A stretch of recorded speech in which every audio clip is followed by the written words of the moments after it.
Hebreus capítulo 9.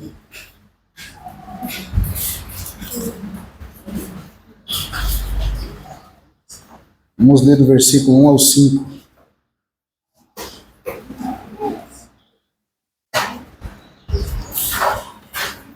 Eu estou lendo como antes na versão textual, tá?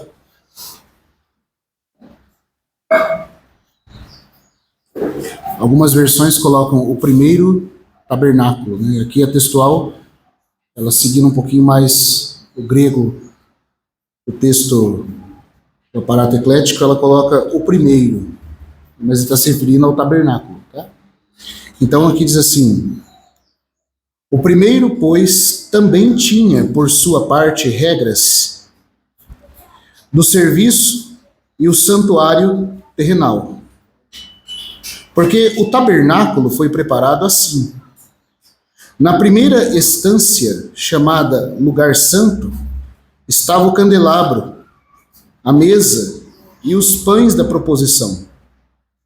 Atrás do segundo véu estava a parte do tabernáculo chamada Lugar Santíssimo, que tinha um incensário de ouro e a arca do pacto coberta de ouro por todas as partes, na qual estava, ele vai falar agora o conteúdo da arca, dentro da qual estava a urna de ouro que continha o maná, a vara de Arão que reverdeceu e as tábuas do pacto, e sobre ela os querubins de glória que cobriam o propiciatório, das quais coisas não é possível falar agora em detalhes. Vamos também em João, Evangelho de João.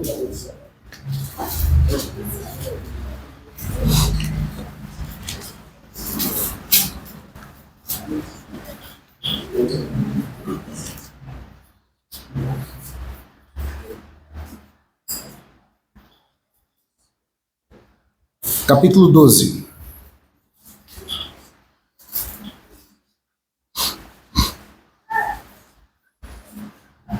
Versículo 27.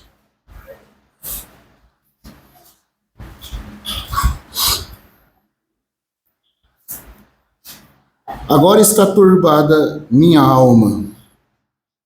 E que dissesse: Pai, salva-me desta hora? Mas por isto vim, e para esta hora, Pai, glorifica o teu nome. Aleluia. Então veio uma voz do céu: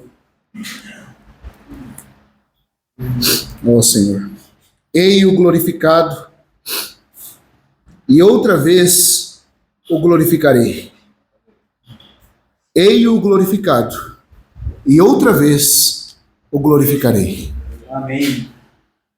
Senhor, nós pedimos a Ti essa manhã a Tua unção e graça, Senhor, para nós considerarmos Tua palavra.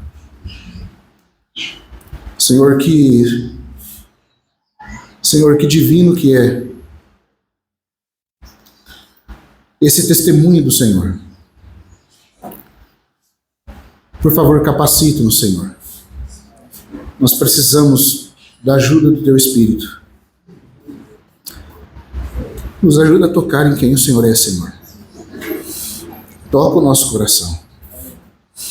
Nos ajuda a ter a Tua palavra aberta e seguir o Teu Espírito nela, Senhor. Teu Espírito que soprou as Escrituras e que pode ungí-las e soprar novamente, Senhor, de forma a torná-las vida para nós. De forma a nosso coração ser, Senhor,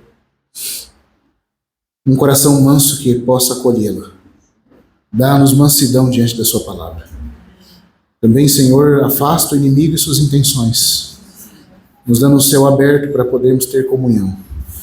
Ajuda-nos, no precioso nome do Senhor Jesus. Nós te pedimos, Senhor. Amém. Irmãos, ontem nós demos continuidade ao que a gente começou a falar aqui na quinta-feira. Eu tinha dito aos irmãos, os irmãos pediram para colocar um versículo tema, e nós tínhamos usado Filemão, versículo 6, para que a comunhão da sua fé se torne eficiente, a fim de que você possa compreender todo o bem que entrou em nós por causa de Cristo. Nós conhecemos o Senhor em uma medida progressiva. O Cristo que nós recebemos é maior do que o que nós conhecemos. O que nós conhecemos dele não é tudo o que ele é. Então, o nosso espírito tem que participar em fé, de forma eficiente, dessa comunhão com ele, para que nós possamos conhecer todo o bem que entrou em nós por meio de Cristo. A vida cristã é como aquela coleção da enciclopédia, que você tem a enciclopédia com o verbete letra A, letra B, letra C, e às vezes você fala assim, o que eu conheço de Cristo, que precioso é o que eu conheço, mas tudo que você conhece é só um volume dessa enciclopédia. E o Senhor deseja que nós possamos crescer, a fim de nós conhecermos todo o bem que entrou em nós. E toda essa plenitude, esse bem dele que entrou em nós, tem a ver com o seu testemunho, com a sua formação em nós. E já duas vezes, desde antes de ontem, nós falamos por que essa palavra testemunho do Senhor é tão importante. O irmão Austin Sparks falou muito sobre isso. Também os irmãos Witness Lee e Watchman enfatizavam muito esse assunto. Está permeado os escritos deles disso, irmãos, e é uma coisa importante no que diz respeito à edificação da igreja no fim dessa era. Que o Senhor tenha ousado no seu amor e coragem confiar a responsabilidade de mostrar quem ele é em vasos tão pequenos como nós. Isso é privilégio para nós. Isso é privilégio para nós que ele tenha desejado fazer assim. E nós começamos a ver a tipologia disso, primeiro com relação à lei, como o Diogo já lembrou aqui de manhã, que os homens mais tarde passaram a chamar de lei. O próprio Deus também reconheceu que estava dando lei ao povo de Israel. Mas lembre-se do princípio da primeira menção. A primeira vez que a lei foi referida por Deus, ele não se referiu a ela como os mandamentos ou estatutos. Ele a chamou de o testemunho que eu te darei. Porque Deus é um Deus que precisa de um testemunho. E nós vimos o que está implícito nesse testemunho. O testemunho é a evidência de um fato. Deus deseja, pelo aspecto positivo, se mostrar e se exibir, porque ele busca a sua própria glória. Nós podemos dizer com toda certeza, sem temor, nosso Deus é um Deus egocêntrico. Ele faz todas as coisas com vistas à sua própria glória. E isso nele não é pecado. Porque conforme nós vimos, por que o nosso egocentrismo é pecado? Porque nós estamos amando aquilo que não é perfeito. Mas quando Deus se ama, irmãos, ele só está amando o que é perfeito. Na verdade, em Deus seria pecado ele não se amar. É o contrário de nós. Né? Nós devemos amar por meio dele. Ele deve se amar e fazer todas as coisas convergirem para ele, porque será bom para as criaturas conhecê-lo, já que ele é a fartura que de tão rica deseja se repartir. Ele de nada carece. Por outro lado, por ter criado todas as coisas em amor, ele dotou as criaturas capazes de se relacionar de liberdade de escolha. E isso fez com que um inimigo, o querubim, de tão alta patente, fizesse uma escolha optando não por Deus. E essa não escolha por Deus introduziu o caos, a desonra e a calúnia contra o Senhor. E nós vimos ontem aspectos dessa calúnia. E o que Deus fez para vindicar seu próprio testemunho.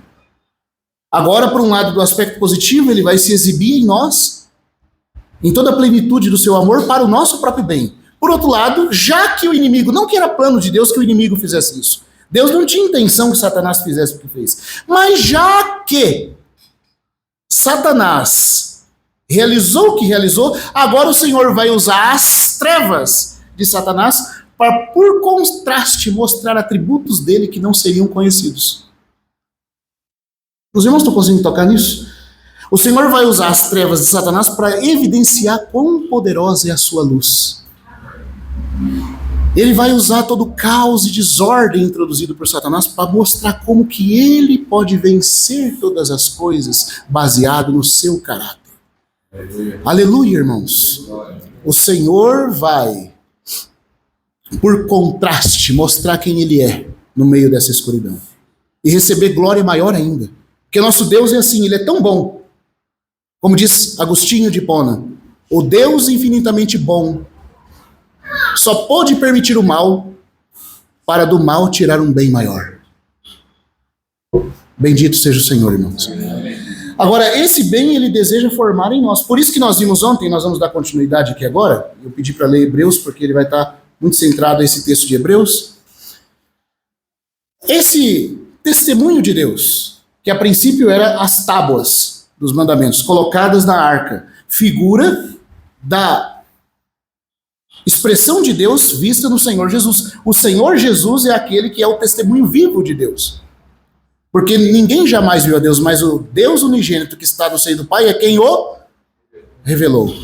Então Cristo é essa arca de madeira e ouro, divino, humano, que contém em si a revelação de quem Deus é. Por isso a lei estava dentro da arca, porque nós vimos antes no Salmo 40, que inclusive depois a Isa me lembrou em casa, falou, você não leu Hebreus, que você falou que ia ler.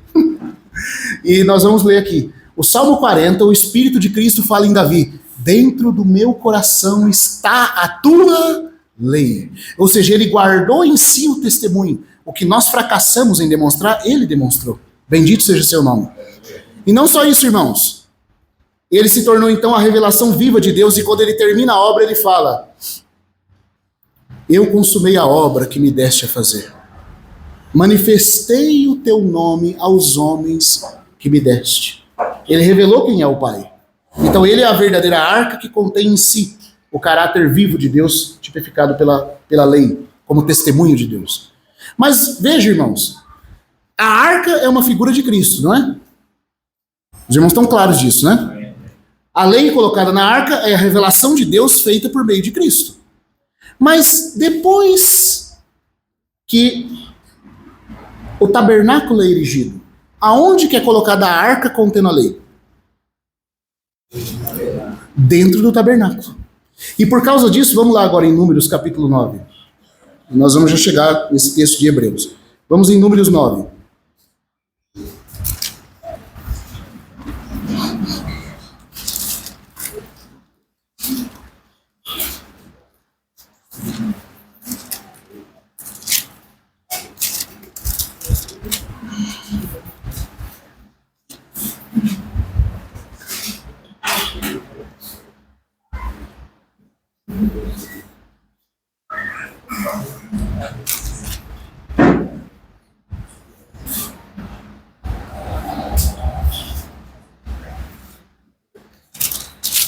Começando no versículo 15, fala assim, no dia em que o tabernáculo foi erigido, olha só, no dia em que o tabernáculo foi erigido, aqui está fazendo menção do texto que nós lemos ontem em Êxodo 40.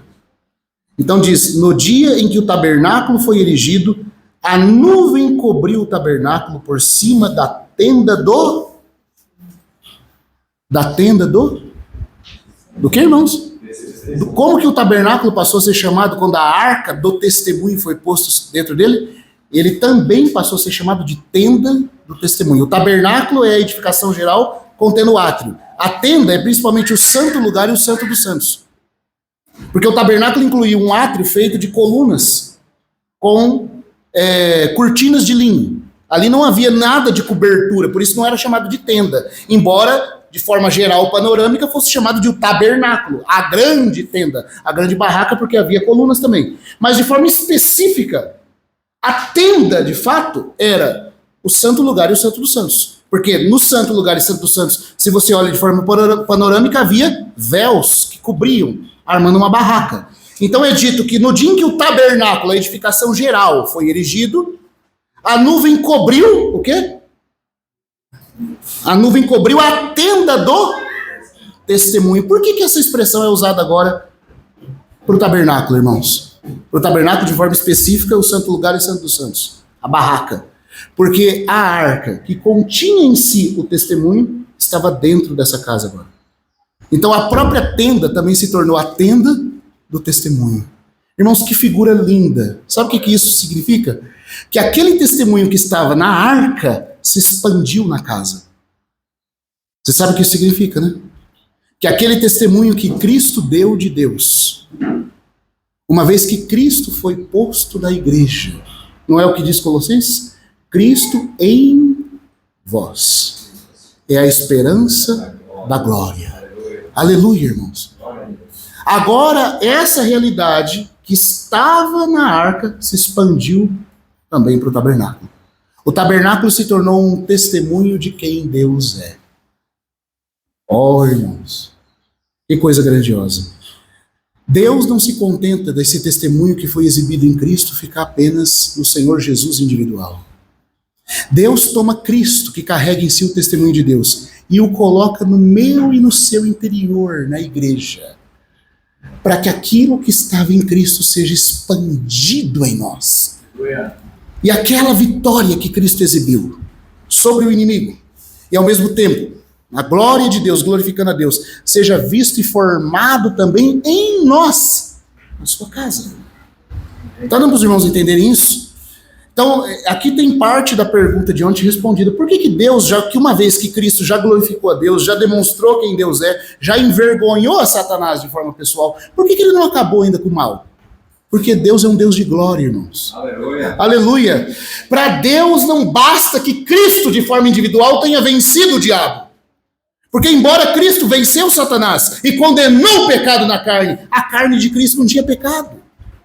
Era uma carne em semelhança de carne pecaminosa, uma carne fraca como a de qualquer homem em fraqueza. Fraqueza que eu digo aqui de constituição física. Porque a gente também tem que entender isso, irmãos. Eu vou ter que fazer isso aqui mencionado de novo. Nós temos na Bíblia 3 tipos de corpo. O corpo adâmico, o corpo de Jesus e o nosso corpo. O corpo adâmico, nós podemos dizer assim, ele continha uma destreza física e força perfeitas.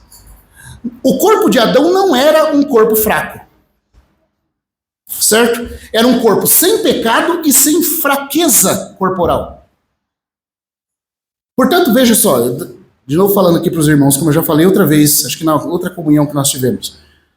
Quando Deus ordena para Adão no Éden, cuidar do jardim do Éden, qual que é a ideia que você tem de jardim? Que tamanho você acha que era o jardim do Éden, irmão? Jardinzinho. Um jardinzinho.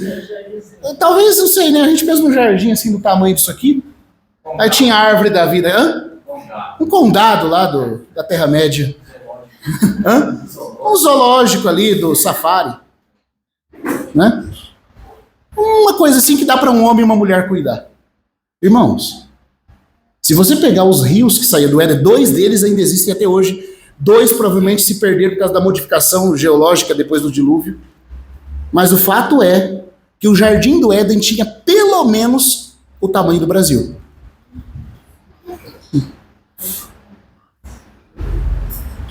Quem quiser saber mais sobre isso, assista uma série do irmão Christian chamada De Dan a Berseba. Pelo menos o tamanho do Brasil. Como que um casal podia cuidar de um jardim desse tamanho? Outra, a Bíblia diz que Adão deu nome a todos os seres vivos. Se eu colocar aqui uma folha com nomes, né, dentro da zoologia, um nome específico, científico, de cada animal, colocar 100. Vou pedir para a Isa ler 100 nomes e depois ela repetir para mim pelo menos 20 do que ela leu. Ela vai conseguir? Você acha que você consegue, Isa? E se for para falar de todos os animais? E o negócio, irmãos, é que Adão não deu só nome. O nome equivalia à característica que representava o que realmente aquele animal é. Então tinha que ser algo muito bem elaborado. Qual que era a capacidade mental de Adão? Qual que era a capacidade de força de Adão para cuidar de um jardim desse tamanho? Se me der um jardim do tamanho disso aqui para mim cuidar, quando chegar de tarde vocês não me vêem aqui. Só de eu rastelar um jardim do tamanho desse salão aqui, irmãos, podar a planta, oh, meu Deus do céu. Né? Eu fui fazer um pouquinho de exercício com o Igor lá na casa do irmão Guilherme. Só de eu andar um pouquinho, esticando as pernas até a sala e voltar, pronto, já estava. Eu acho uma maravilha que o Jô conseguiu correr 6 quilômetros hoje. E depois a irmã vai correr 21, né? Você acha que Adão corria só 21? Adão possuía um corpo perfeito em força e habilidades. Depois da queda, esse corpo foi enfraquecido, diminuído em potência e ainda se tornou pecaminoso. O pecado passou a habitar na carne do homem. Aí, irmãos, olha que coisa maravilhosa que Deus fez. Por causa da fraqueza do pecado que estava na nossa carne, a Bíblia diz que a lei era enferma, era fraca para nos remediar. Ela é espiritual em si. E quando homens tinham os olhos espirituais para ver, como a gente falou, esse testemunho na lei, eles eram vivificados, como Moisés, os salmistas e os profetas. Mas por que a maioria do povo era fraco para obedecer a Deus? Porque andavam na carne, nas paixões da sua carne, de acordo com os impulsos pecaminosos que regiam nos seus membros. Mas quando Romanos 8 fala o quê? Que o que era impossível a lei tomada como mandamento morto, fazer, porque estava enferma no que tange a carne, isto fez Deus enviando o seu Filho. Aleluia. Aleluia! E ele enviou o Filho na semelhança de carne pecaminosa. Presta atenção aqui. Jesus tinha um corpo com semelhança de carne de pecado. Não havia pecado no corpo dele. Mas o corpo dele, por exemplo, irmãos, o Senhor Jesus poderia ter assumido uma natureza angelical. O Senhor Jesus poderia ter assumido uma natureza humana forte como a de Adão. Um corpo sem limitações e fraquezas. Mas foi esse corpo que ele assumiu? Jesus assumiu um corpo igual ao de Adão, irmãos? Não. O Senhor Jesus se cansava de viajar. O Senhor Jesus dormia e ficava exausto. Ele suava. Muito provavelmente Adão, antes da queda, não suava. O Senhor Jesus transpirava. Então isso significa que Jesus assumiu um corpo igual ao corpo fraco depois do pecado, mas sem o pecado dentro desse corpo. Não sei, os irmãos estão percebendo a singularidade disso? Era um corpo limitado igual ao nosso, não igual ao de Adão. Era um corpo de semelhança de carne de pecado, mas sem o pecado na carne. E Satanás, irmãos, ele se gloriava de que por causa das fraquezas inerentes do nosso corpo, das nossas limitações, ele sempre se gabava de que ele nos vencia com as suas tentações. Quando Adão ainda tinha um corpo superior no Éden, nem era fraco o corpo de Adão. Adão e Eva não passaram no teste, irmão, da obediência no que tange a comer, no que tange a ver, no que tange a sentir. Eles se entregaram às sensitividades do seu corpo e foram tentados e caíram. Agora Jesus vem num corpo inferior ao de Adão.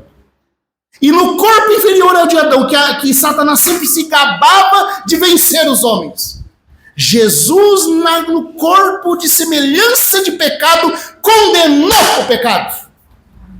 Ele passou pelo deserto, irmãos, e ele disse não às tentações de Satanás. E agora, pela primeira vez, um homem venceu num corpo fraco. Amém. Ao inimigo de Deus. Amém. Bendito seja o Senhor, irmãos. Amém. Isso é glória. Isso é glória. O Senhor venceu as provas e as tentações num corpo semelhante ao nosso, sem pecado, mas fraco igual ao nosso, não forte igual ao de Adão. Aleluia. Bendito seja o Senhor. Isso significa que agora, esse corpo fraco e limitado, essa natureza limitada que temos, não deve servir de justificativa para não vencermos. Porque ele venceu. Ele exibiu quem Deus é em carne, e numa carne fraca de semelhança de pecado. Isso é glorioso, não é? Mas Deus não quer só que Cristo exiba isso no seu corpo, na sua natureza limitada que ele assumiu. Deus agora quer pegar e para humilhar mesmo a Satanás e demonstrar realmente a glória e quão excelente é a vida que ele tem, irmãos. O Senhor, eu começo a ficar empolgado, tá? O Senhor, ele quer pegar nós que temos um corpo igual ao de Jesus, fraco, mas não só fraco, também pecaminoso. E quer que essa vida vitoriosa de Cristo, que disse não ao pecado, opere nesse corpo que carrega ainda o pecado, De forma, irmãos, que ele não só exibe uma vitória como exibiu em Cristo, mas uma vitória sobre a própria natureza pecaminosa interior em nós. E que Satanás seja mais uma vez humilhado, não só pelo Jesus individual, mas pelo Cristo coletivo na igreja. Aleluia. Que a vitória de Cristo seja expandida em nós. Cada tentação que você diz não, cada pecado que você fala, não concordo com isso. Como dizia o irmão Gino, não concordo com esta miséria que sou. Eu me apego ao meu Senhor. Cada vez que você toma essa atitude, você está compartilhando da vitória. E está se tornando parte do tabernáculo do testemunho. Porque o testemunho que estava na arca se expandiu para a casa toda. Os irmãos estão entendendo? Isso é Cristo formado em nós. É por isso, irmãos, depois que Cristo se formar na igreja e arrebatar o seu povo, para ele é muito fácil pôr Satanás no lago de fogo e acabar com o mal. Mas se ele fizesse isso agora, sem demonstrar a sua vitória em nós, não haveria tanta glória para Deus. Sabe por quê, irmãos? Eu vou falar de novo aqui, a gente está preocupado muito com a nossa necessidade, mas a gente esquece que Deus também tem direitos a serem vindicados. Desculpa, o pecado operou tanto em nós falar isso. Nós somos muito egoístas, irmãos. De forma caída e egoísta. A gente pensa assim, desde que o nosso problema esteja resolvido, está tudo bem. A gente se esquece dos direitos de Deus. A gente se esquece da honra de Deus que foi infamada. Então agora, para que essa honra carregue uma glória, que esmague de uma vez por todas a cabeça da serpente, mas não só por Jesus de forma individual, mas pelo corpo de Cristo. Deus fala por meio de Paulo em Romanos 16 que o Deus da paz esmagará Satanás, não debaixo dos pés do Senhor Jesus apenas. O que está escrito em Romanos 16? Em breve, o Deus da paz esmagará Satanás debaixo dos vossos pés. Porque o que dá glória para Deus, irmãos, não é que só Jesus tenha vencido, isso já é maravilhoso, claro. Mas é que essa vitória de Cristo se expanda na formação de Cristo na igreja. Para que esses vasos fracos e que também ainda por cima carregam a natureza pecaminosa, nos quais Satanás se gloriava de ter conseguido, vamos dizer assim, desonrar a Deus, agora nós vamos honrar a Deus de uma forma como nem Adão chegou a honrar. Porque qual que é a glória maior? A glória de Adão criado neutro ou a glória de Jesus que como homem venceu e glorificou a natureza humana? Qual glória que é maior, irmãos? É claro que é a de Cristo. E é essa glória de Cristo que vai se formar na igreja. Portanto, irmãos, deixa eu falar uma coisa. Você quer que o mal acabe no mundo? Você quer que Deus ponha as coisas em ordem, não quer? Eu quero. Mas para isso acontecer, nós precisamos estar primeiro preocupados em vencer o mal em nós por meio da vitória de Cristo. Porque depois que Deus tiver vindicado o seu testemunho por meio da igreja, vai ser muito fácil, irmãos. A Bíblia fala até que vai ser um anjo, vai vir pegar Satanás, acorrentar ele, jogar no abismo. Aí ele sai do abismo, depois cai para o lago de fogo. Acabou. Não é problema para Deus lidar com o inimigo no que tange a poder, mas no que tange a formação de Cristo na igreja. A glória. Os irmãos estão conseguindo entender, irmãos? No que tange a nós participarmos disso. Esse é o trabalho de Deus.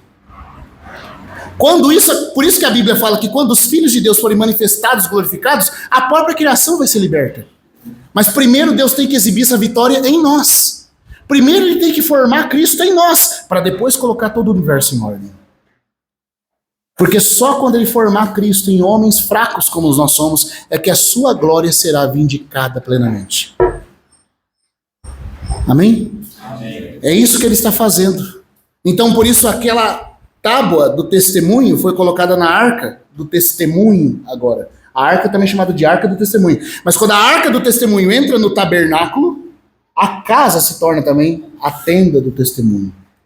Porque o que Cristo foi, nós devemos ser. Isso é glorioso, irmãos. E aí nós tocamos em coisas muito maravilhosas que ele quer fazer na igreja. Agora, vamos ver outra coisa. Esse testemunho que começou com as tábuas da lei, os irmãos vão ver que ocorreu alguns eventos depois que tornou esse testemunho triplo. Porque antes só tinha o testemunho na lei, nas tábuas de pedra. Mas depois os irmãos lembram, conforme a gente leu em Hebreus 9, que dentro da arca foram colocadas mais duas coisas. O que tinha mais dentro da arca além das tábuas da lei? a urna de ouro contendo um maná incorruptível. Aquele maná era preservado de forma miraculosa, porque o maná que caía no deserto, se passasse de um dia, cheirava mal e criava bicho. Mas o maná dentro da arca, irmãos, foi preservado de geração em geração sem se corromper, miraculosamente, pelo poder de Deus para servir de testemunho, está escrito, de memória.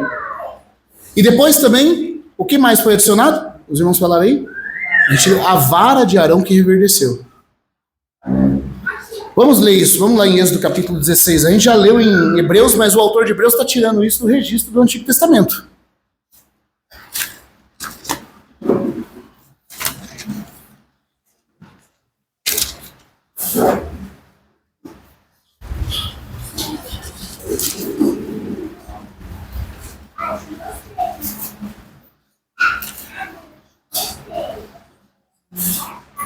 Êxodo capítulo 16, versículo 32 ao 34.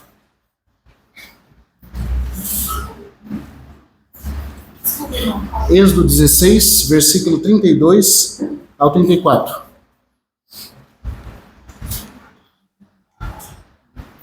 Moisés disse: isto é o que Yahvé tem ordenado. Enchei um homer dele, do maná, para conservá-lo pelas vossas gerações, para que vejam o pão que fiz comer, que vos fiz comer no deserto, quando vos tirei da terra do Egito. E disse Moisés a Arão: toma uma vasilha e põe nela um homer cheio de maná, e põe-na diante de Yahvé, a fim de conservá-lo pelas vossas gerações. E Arão o pôs diante do que, irmãos? Do testemunho. É claro, aí você fala assim, mas aqui não tinha o tabernáculo ainda, não tinha sido dadas as tábuas da lei, que só vai ser dado no versículo 32, mas o que acontece aqui é um anacronismo. Aqui está falando de uma coisa, é uma nota que Moisés está colocando para dizer aonde que essa medida de maná foi colocada mais tarde. No dia em que o maná choveu, Deus falou para Moisés: pega um pouco desse maná e guarda, para ser conservado nas gerações. E aí depois Moisés vem e escreve uma nota. Essa nota foi escrita se referindo a algo que se deu mais tarde, mas que Moisés está registrando aqui como nota, dizendo. É igual, por exemplo, quando em Deuteronômio 34 fala-se da morte de Moisés. E aí fala assim: faleceu ali Moisés. E a gente sabe que o livro de Deuteronômio foi escrito por Moisés. Mas se Moisés faleceu no capítulo 34, quem está escrevendo o restante do capítulo? No mesmo capítulo da morte de Moisés, Josué. Ele está escrevendo depois. Mas aquilo foi colocado como um ato anacrônico, se referindo a um evento que foi relatado mais tarde acerca de algo que aconteceu antes. Então aqui é a mesma coisa. Ele está contando a história do maná e ele diz que Deus havia ordenado que fosse colocado diante do testemunho o mesmo maná que eles escolheram. Aqui é dito que foi posto diante. Só que, irmãos, diante do testemunho. O testemunho era o quê? De acordo com o capítulo 25, versículo 16. Eram as tábuas. As tábuas foram postas onde? Dentro da arca. Então, se o maná está diante do testemunho, significa que ele está colocado dentro da urna, e a urna e as tábuas estão lado a lado dentro da arca. É por isso que o autor de Hebreus fala que a arca continha a urna que continha o maná. Entendeu? Então, nós temos agora um aspecto duplo, pelo menos, de testemunho. O testemunho do caráter de Deus na lei, o testemunho da vitória sobre a corrupção e a morte no maná. Porque o maná indestrutível fala de algo que não vai se corromper com o tempo. E você lembra qual que é a promessa do Senhor Jesus para os vencedores? Da igreja em Pérgamo? Ao vencedor, eu lhe darei que se alimente do maná escondido. Irmão, o maná que está no deserto refere-se à provisão do Senhor para a nossa vida agora. Provisão espiritual, física, se refere a Cristo sendo nossa provisão agora. Mas a provisão de agora se encerra no tempo. Ela é uma provisão temporária, diz respeito àquele Cristo que você experimenta, mas que depois você precisa de novo buscá-lo. Não é assim a nossa vida agora? O Senhor Jesus é o pão dos céus, não é? Ele não é o maná? Nós não estamos jornadeando rumo ao reino? Nessa jornada agora, dia a dia, nós temos que tomar Cristo. Nós temos que tomar de Cristo para nos alimentar. Mas entenda, irmãos, que eu vou falar aqui. Essa porção de Cristo que nós comemos agora, por que ela tem que ser reposta todo dia? Porque ela é algo provisório. Ela é algo que é para o seu desfrute e que depois cessa. Por causa da fraqueza da presente criação, ela cessa.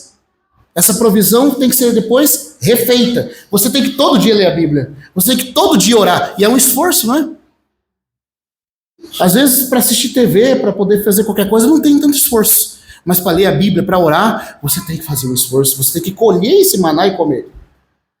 Mas, irmãos, quando chegar o dia do vencedor ser galardoado, o dia da ressurreição, esse maná fala da provisão incorruptível que o nosso corpo de glória vai provar. Nunca mais a corrupção, a entropia, a desordem, a queda vai afetar o nosso ser. Porque Cristo vai se dar numa medida que ele nunca se deu, mesmo na era da igreja, para aquele que vencer. O maná escondido na urna de ouro se refere ao galardão dos vencedores de ser feitos imortais com a mesma vida indestrutível de Cristo. Você não vai precisar mais fixar os seus pensamentos para entender a palavra. Você não vai mais precisar se exercitar para poder ter vida piedosa. Você vai se tornar participante da vida indestrutível do Senhor Jesus. Esse é o maná escondido, irmãos. Então, no maná escondido, você tem um testemunho do caráter indestrutível da vida eterna de Cristo. Esse é o prêmio que os vencedores vão ter, porque o que não for vencedor não vai provar isso. O não vencedor ainda vai ser tocado pelo dano da segunda morte. O não vencedor não vai provar a primeira ressurreição. Mas aquele que vencer, eu lhe darei do maná incorruptível. Oh, irmãos, nós vamos ser libertos das amarras desse corpo, da fraqueza da nossa mente de conhecer a Deus, da pequenez da nossa devoção. Se nós, irmãos, pudéssemos tocar pelo Espírito em quem Cristo é, no que Ele fez, a gente nem estaria sentado aqui nessas cadeiras. Esse teto não ia ser suficiente para nos conter. Nós íamos começar a provar umas transverberações como alguns santos provaram, nós íamos começar a levitar. Mas é por que isso não acontece ainda, irmãos? Porque nós somos tão fracos. O maná ainda é um maná que você tem que comer todo dia. E muitas vezes você só consegue comer aquela porçãozinha. Mas o Senhor fez uma promessa: ao que vencer, eu vou libertá-lo dessas amarras. Ao que vencer, ao que for fiel, eu vou lhe tornar participante da vida indestrutível do Filho de Deus.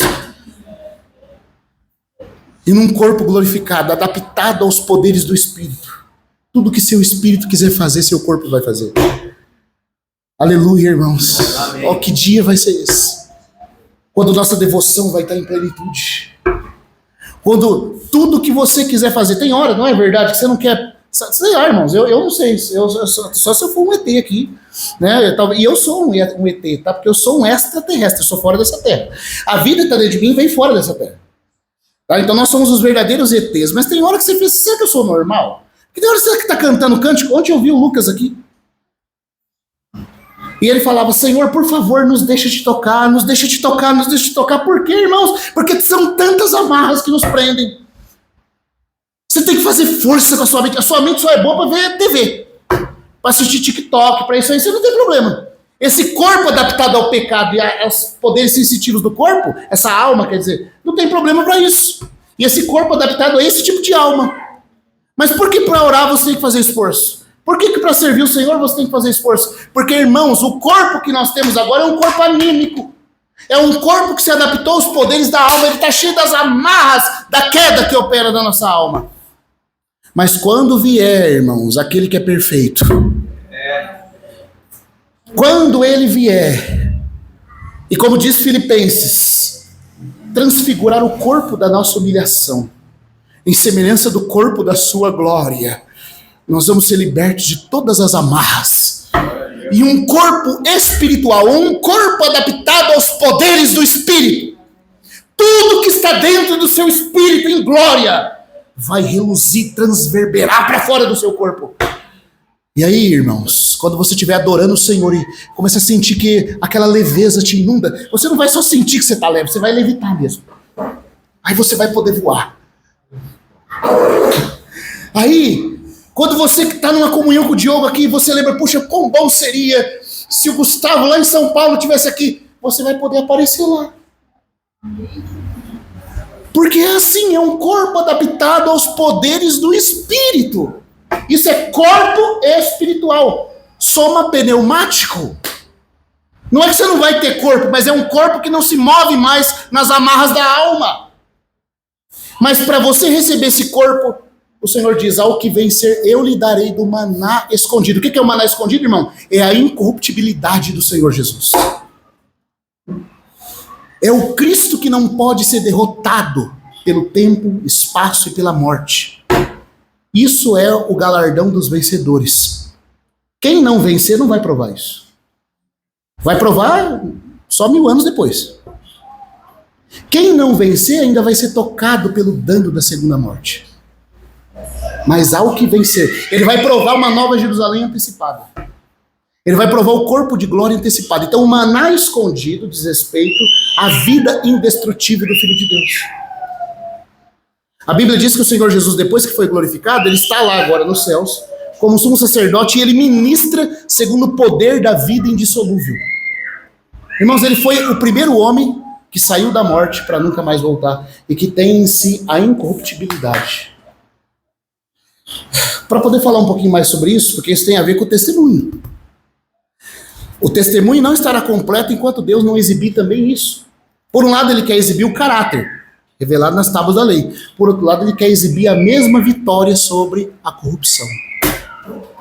Ou você acha que Deus vai parar salvando só seu espírito e sua alma? Não, irmãos. O maná é incorruptível, ele também se torna testemunho. Só para a gente poder ver um pouquinho sobre isso, deixa eu falar para os irmãos aqui. Vamos lá em João capítulo 20.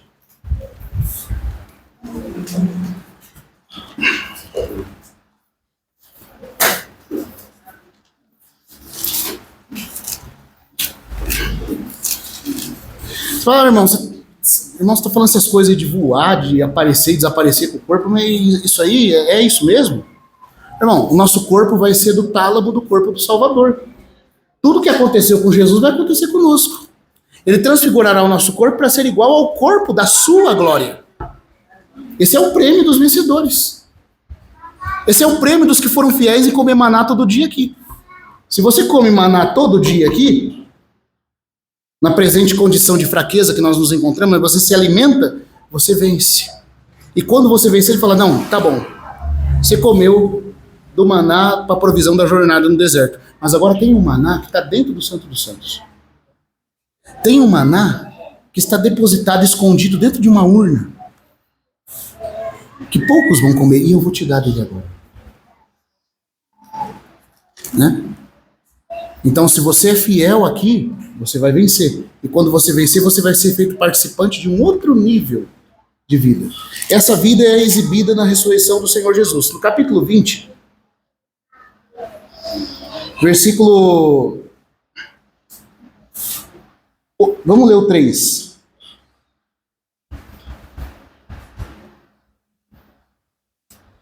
Então Pedro saiu com outro discípulo e foram ao sepulcro. Corriam os dois juntos, mas o outro discípulo correu adiante mais rápido que Pedro e chegou primeiro ao sepulcro.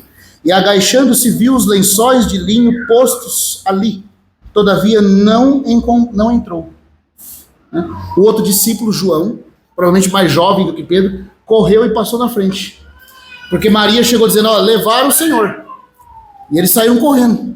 O Pedro, muito provavelmente mais velho, mais pesado, correu com toda a sua força, mas chegou depois. O João, que era mais jovem, né, mais atlético, chegou primeiro. Igor, eu sei porque você está rindo aí. Ele olha para mim e ri, né? É porque se fosse o caso aqui, eu seria Pedro e ele seria João. Né? Não, mas tudo bem. Só que tem um detalhe, o João, ele não entra. O Pedro, irmãos, o Pedro é o sanguíneo. O Pedro tem que sentir, tem que tocar, ele tem que ver. Então ele demora para chegar, na hora que chega chegando. Chega com tudo. Chega para dentro. E o que acontece? Ele chega no túmulo, irmãos. O João para, ele olha assim e já é o suficiente. O Pedro entra. E o que ele vê quando ele entra? Diz assim: e agachando-se viu os lençóis de linho postos ali, todavia não entrou. Chegou então Simão Pedro, que o seguia, e entrando dentro do sepulcro. O Pedro tem que entrar. Entrando dentro do sepulcro, viu os lençóis de linho postos ali, e o sudário que havia estado sobre a sua cabeça, não posto com os lençóis de linho, mas enrolado em um lugar à parte. Irmãos, vamos meditar um pouquinho isso aqui. O que está acontecendo aqui? O Pedro entra, a gente tem que entender um pouco da questão do embalsamar de corpos. Eles aprenderam isso com os egípcios, os hebreus. Então eles passavam uma plasta de mirra e aloé e passava a faixa. Dedo por dedo, o braço. Depois eles vinham passando uma outra plasta e passavam uma faixa enrolando a mão completa. E eles mumificavam o corpo inteiro com esse emplasto, que depois que endurecia, irmãos, os caras dessa cruz viravam um concreto. Vamos supor que a pessoa passasse por uma morte fingida, ou então por uma EQM, ou então por aquela experiência que tem das pessoas que morrem e depois acordam dentro do caixão. Eu não sei como é que chama isso clinicamente, mas já aconteceu. Tanto é que você vê caixões arranhados. Vamos supor que o Senhor não tivesse morrido de verdade, né? E aí, ou que ele ressuscitasse também, igual Lázaro ressuscitou. Por que Lázaro foi ordenado que tirasse as faixas para ele ir? Porque não tinha como ele se mover, irmãos. Agora, Jesus, ele ressuscitou, certo? Agora, presta atenção no detalhe aqui. Ele estava num casulo de concreto, endurecido. Mesmo que ele voltasse à vida num corpo normal igual Lázaro, o que ia acontecer? Iria precisar que alguém fosse lá e cortasse as faixas para ele poder sair. Ou ele quebrasse aquilo na força, igual Sansão. Mas não é isso que Pedro vê.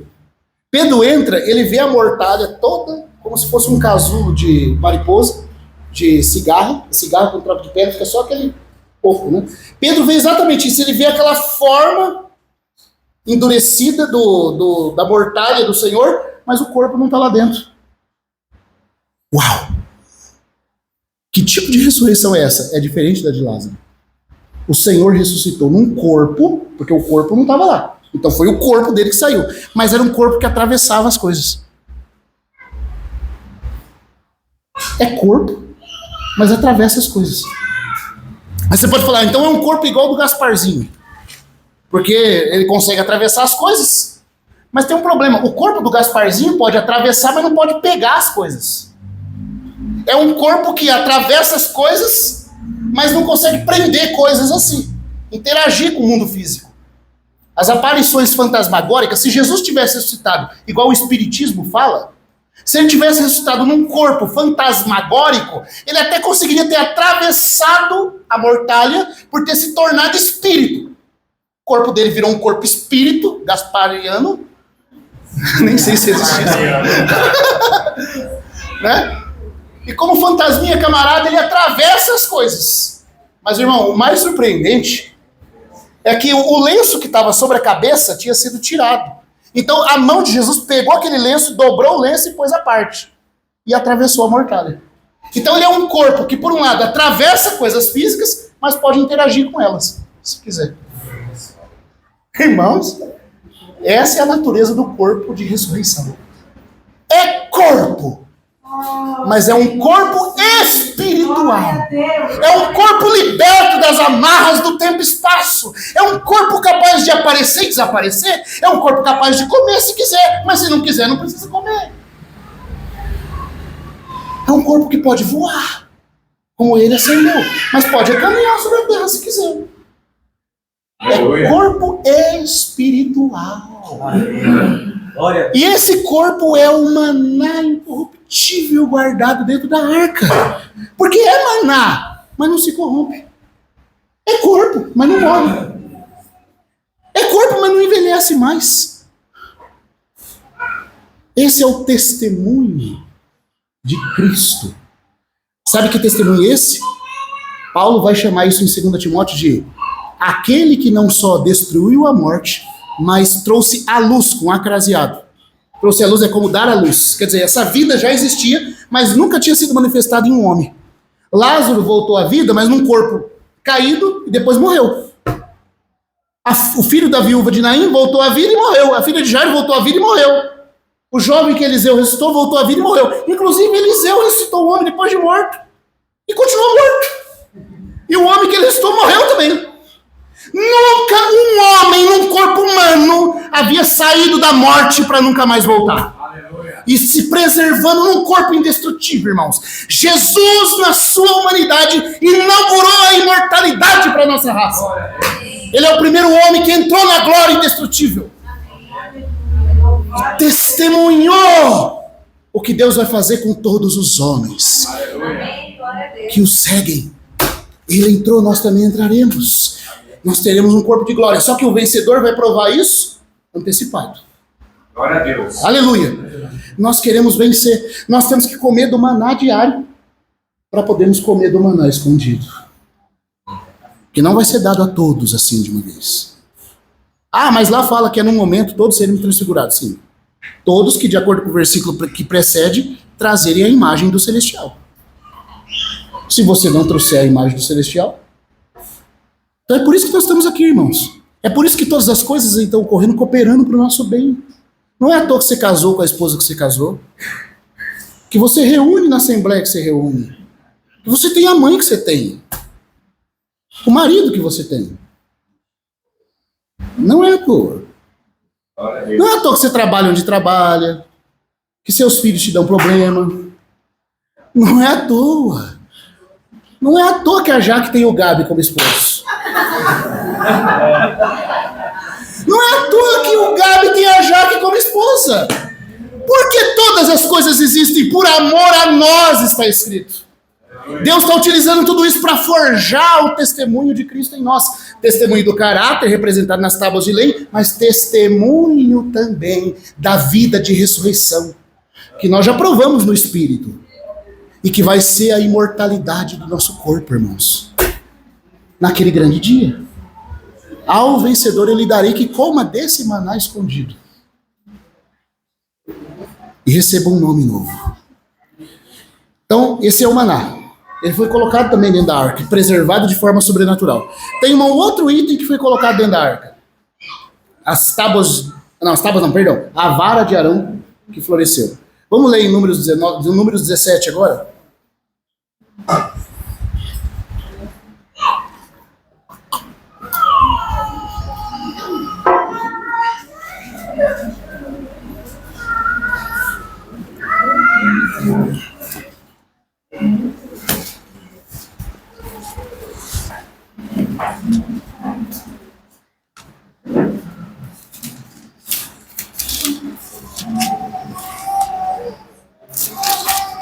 Aqui teve uma situação de rebelião no meio do povo.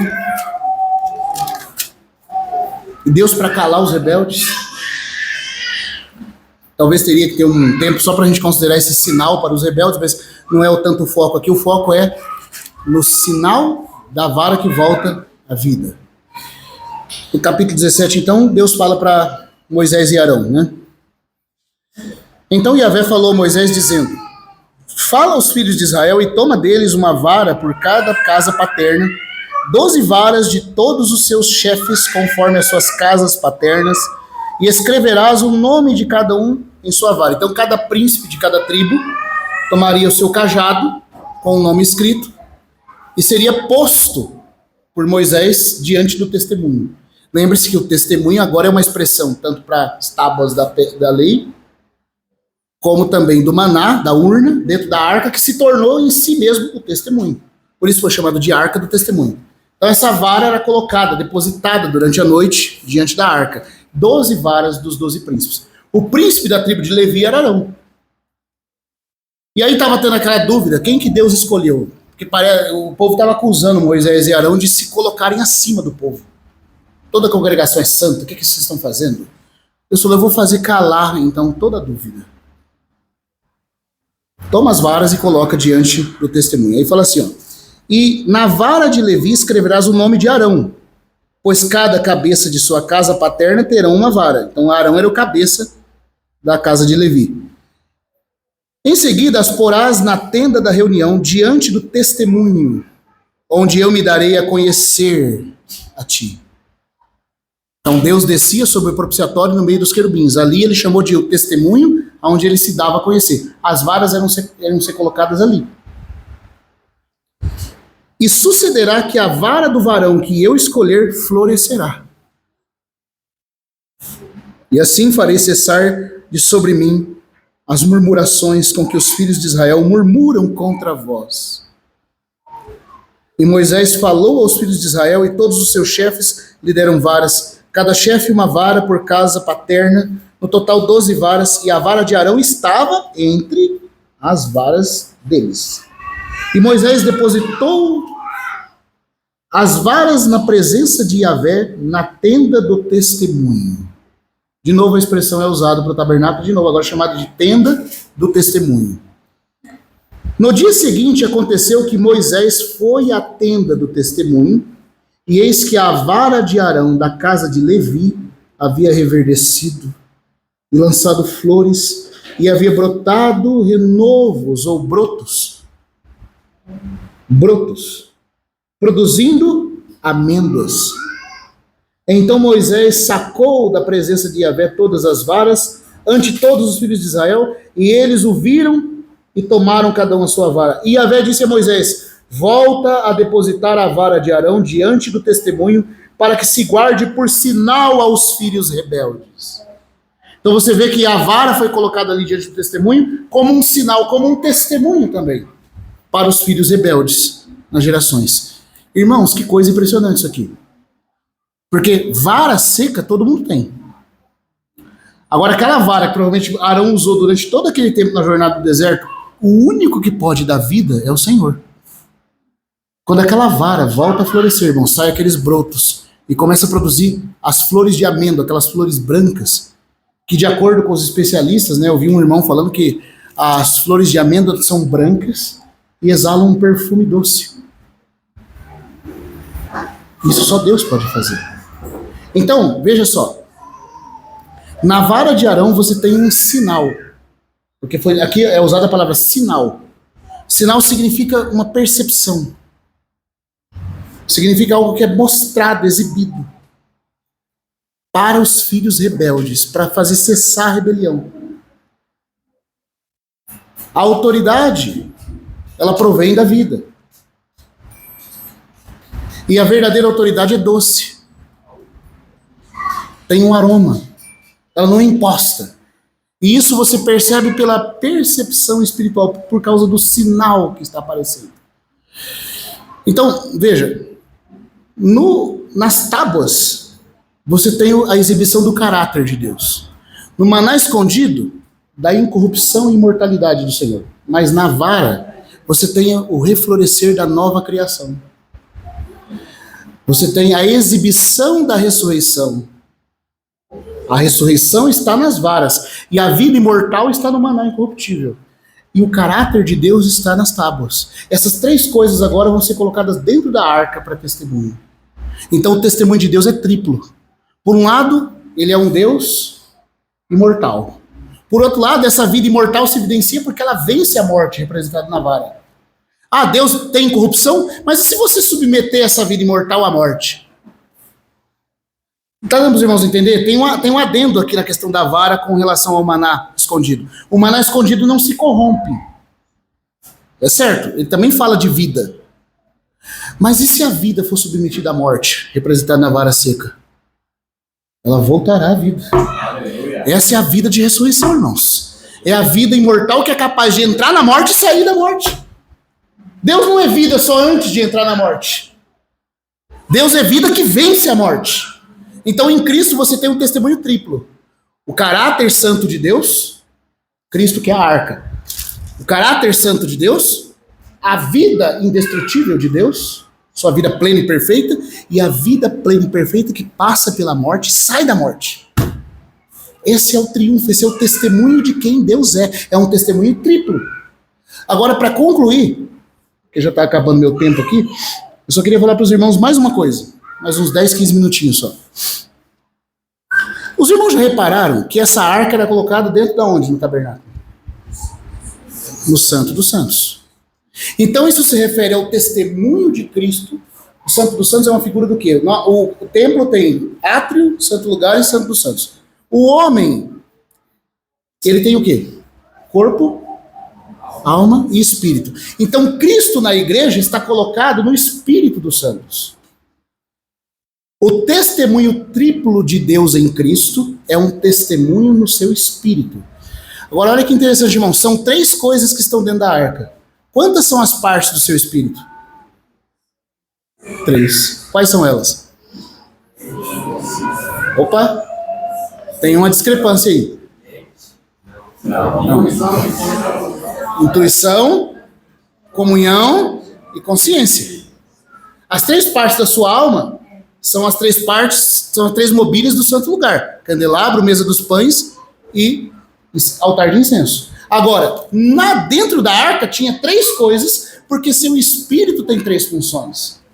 E é baseado no exercício das 3 funções que você vai conhecer o testemunho triplo de Cristo. Cada um desses itens está representado no fortalecimento do homem interior de Cristo no seu espírito para exibir a vitória de Deus em Cristo em você. Vamos lá. As tábuas da lei, que é testemunho do caráter de Deus, está ligada a que função do seu espírito? A lei mostrava o que é certo e o que é errado, o que Deus aprova e o que Deus desaprova. Que função do seu espírito faz isso? A consciência. Então, as tábuas do testemunho estão ligadas ao testemunho de Deus na sua consciência. Agora, deixa eu mostrar outra coisa para os irmãos. Vamos voltar em Hebreus 9 lá para os irmãos verem uma coisa muito interessante. Depois você tem o que mais? Quais são as outras 2 funções do seu espírito? Comunhão e intuição. A vara de Arão que floresceu está ligada a qual função? Lembre-se que a palavra-chave da vara reflorescer é um sinal. É para dar percepção. Qual é o órgão que dá percepção espiritual no seu espírito? A intuição, irmãos. É por meio da intuição exercitada que você percebe a vida da nova criação. Você percebe as coisas de acordo com a ótica de Deus na nova criação, nesse reverdecer da nova vida. E o maná que você come, participa, oinos, participação, comunhão. O maná escondido fala da comunhão. Se alguém abrir a porta, entrarei, cearei com ele e ele comigo. O maná é para você comer, é para você participar. Então, as 3 partes do seu espírito estão ligadas às 3 os 3 elementos que estão dentro da arca. Oi? Não entendi. Os 3 elementos estão dentro da arca. Agora vamos aqui em Hebreus, capítulo 9. Acho que é o versículo 5. O que diz aí? Hebreus 9, 5.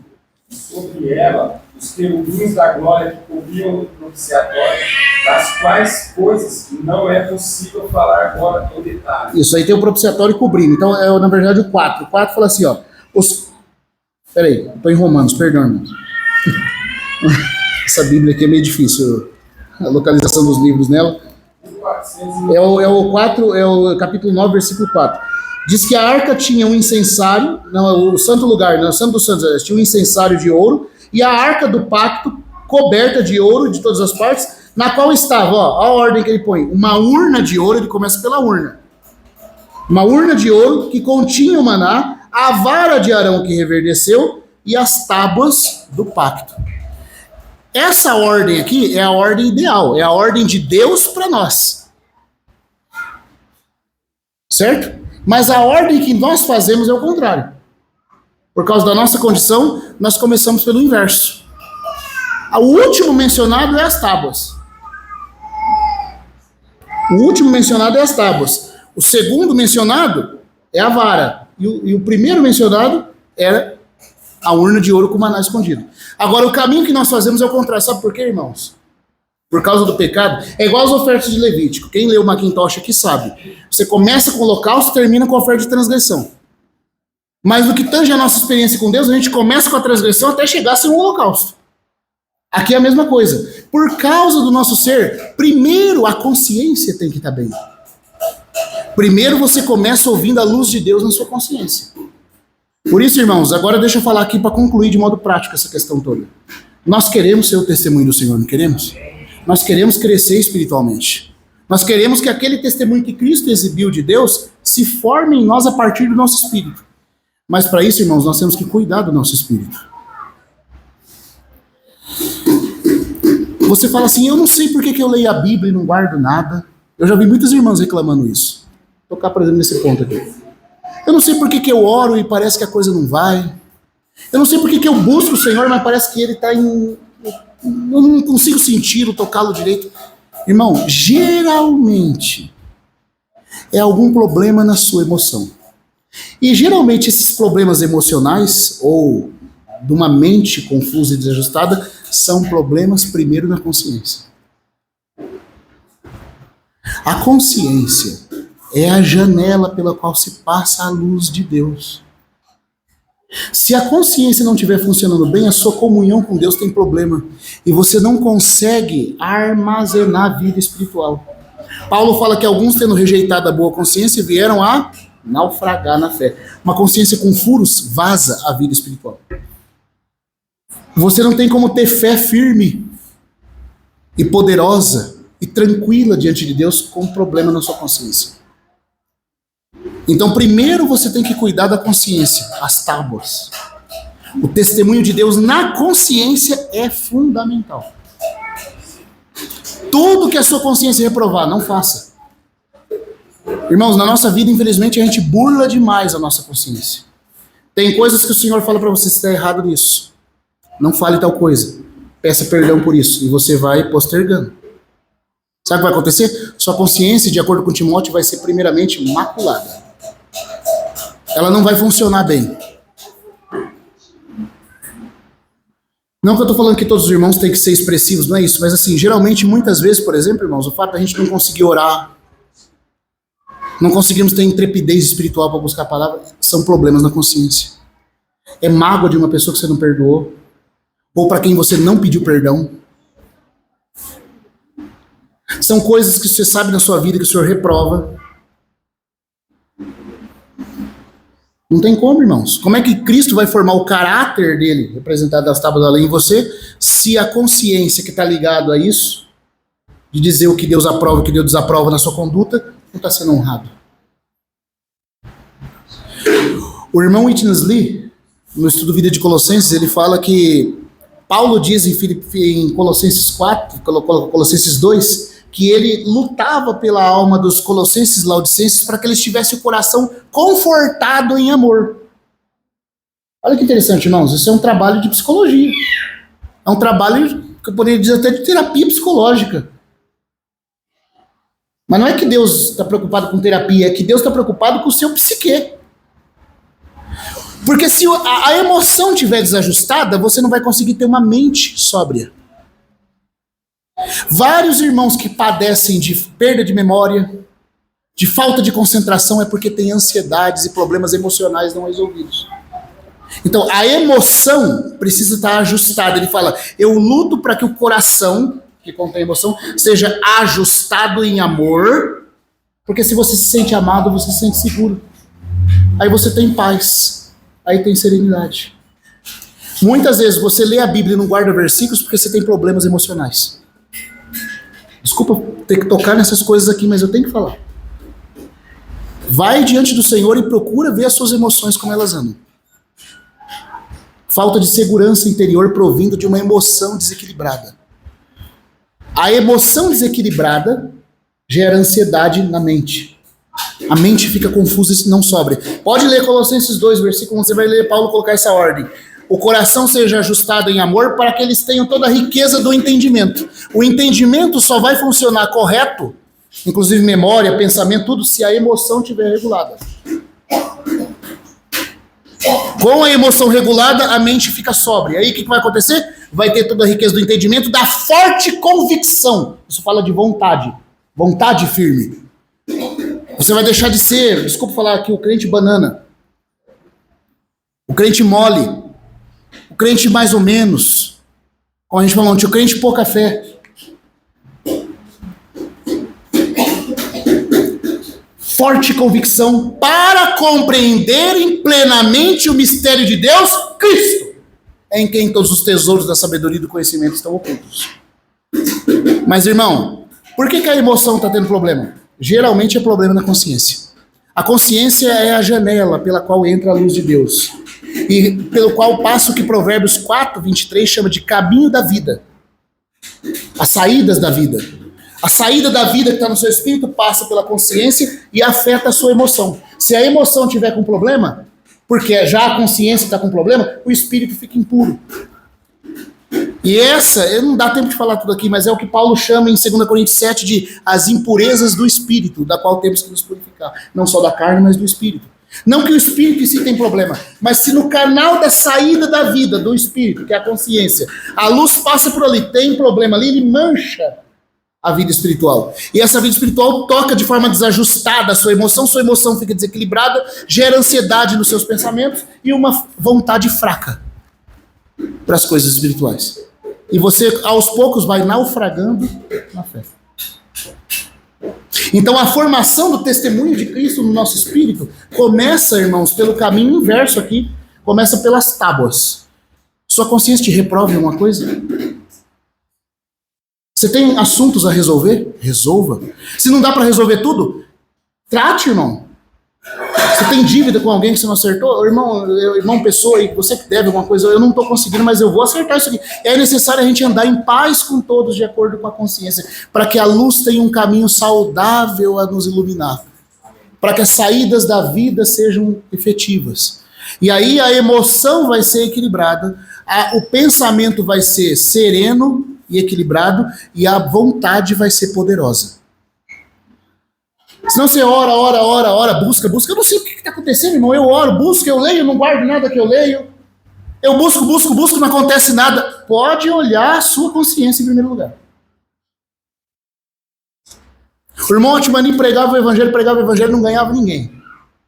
A senhorita Groves foi visitá-lo e falou assim: você tem pecado na consciência entre você e o Senhor. Trate tudo isso entre o Senhor e as pessoas que você ofendeu. Irmão, ele escreveu mais de 70 cartas, mais de 200 cartas, pedindo perdão para um monte de pessoas. E começou a pregar e orar pelos alunos da sala dele. Eram 70. 69 se converteram.